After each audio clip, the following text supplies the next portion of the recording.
In the name of the Father, and of the Son, and of the Holy Spirit. Amen. I've never been to Bethlehem, but I've been to Bethlehem.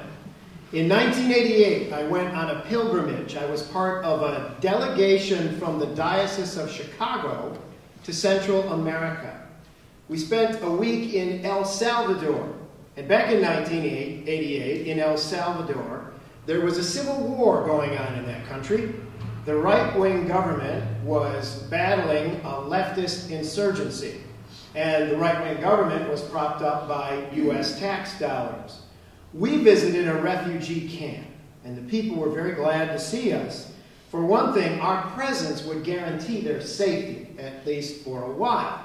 While there were North Americans with them, the government soldiers would hardly come in and shoot at the peasants. These people shared their food with us. As is so often true, the very poor are also very generous. And in that camp, I took a picture of a baby in a hammock. I think it was the baby Jesus. It was a poor peasant child born into a society oppressed by an empire with soldiers and dangers everywhere. Now, I've never been to Bethlehem in Israel, but I feel like I've been to the Holy Land. Walking around this war-torn land, soldiers everywhere, visiting poor people with very little except their faith and their kindness, it felt to me like walking the Gospels. At any moment, I thought I might look up and see a young man with 12 disciples come walking down a dusty road toward me. I felt like Jesus was really there, somehow, some way, with the poor of El Salvador. Even the name of the country itself, El Salvador, means the Savior. Now, a holy man once lived in El Salvador.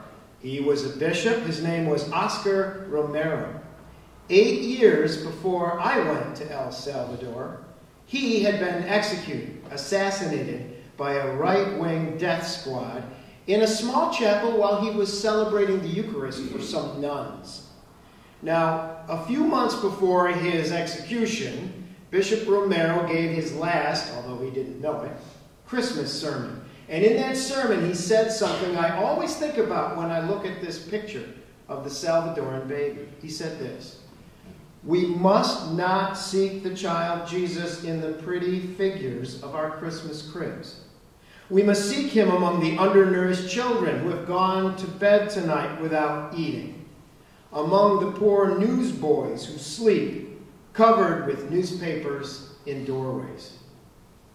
Now, I love to see a Christmas pageant, and I love to see a Christmas crash with the figures of Mary and Joseph and the animals and the shepherds and the wise men. And I know that the child they surround will grow up to say, "Whatever you do to the least of these, you do to me." Today, Jesus remains hidden in the little ones, the least ones, the lost ones. If we love him, we must seek and serve him there. It's as simple as that.